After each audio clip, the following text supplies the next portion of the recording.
Hey folks, welcome back to our channel where we break down the latest and most important news for you. Big news from the Supreme Court today.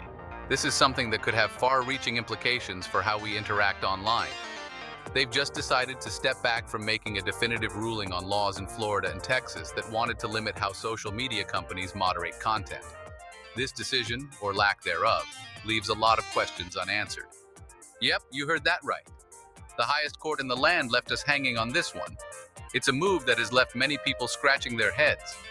So what's the deal with these laws? Why are they so controversial?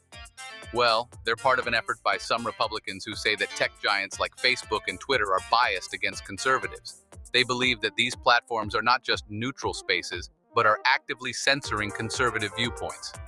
They argue that social media platforms are censoring certain viewpoints, and these laws were supposed to give everyone a fair chance to be heard online.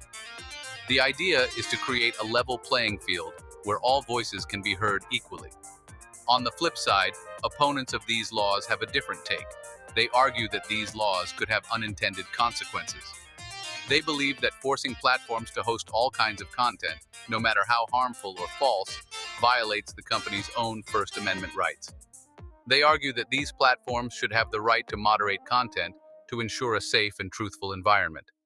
They worry that such laws would turn social media into a breeding ground for filth, hate, and lies. Imagine a scenario where harmful misinformation and hate speech could spread unchecked.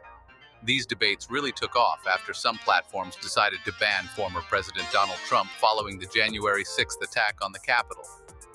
This was a pivotal moment that brought the issue of free speech and platform power into sharp focus. That move sparked intense discussions about free speech and the power of tech companies in shaping public discourse. It raised questions about who gets to decide what is acceptable speech and what isn't. Now, why did the Supreme Court dodge making a ruling? What could be the reason behind this decision? It's a bit of a head-scratcher, to be honest. Some speculate that the justices might be waiting for more lower court rulings to shape the issue before they weigh in. By not taking a clear stance, the justices left the situation in limbo. This means there's no definitive answer yet, and the uncertainty continues. This means that for now, the legal battles over these state laws will continue in lower courts. These courts will have to grapple with the complex issues at hand, and we're left waiting to see how it all unfolds. The outcome of these cases could set important precedents for the future of online speech. So what does this mean for you and me? How does this impact our daily lives and our online interactions?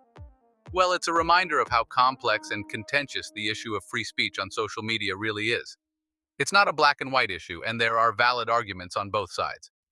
It's not just about what we can say online, but also about how platforms manage and moderate that speech. The balance between free expression and responsible moderation is a delicate one. This is a developing story, and the landscape of social media regulation is likely to keep changing. As technology evolves, so too will the laws and regulations that govern it. Keep an eye out for more updates because this debate is far from over. We'll be here to keep you informed every step of the way. That's all for today, folks. Thanks for tuning in. If you found this video helpful, don't forget to like and subscribe for more updates on important issues. Your support helps us bring you the news that matters. Catch you next time. Stay informed and stay engaged.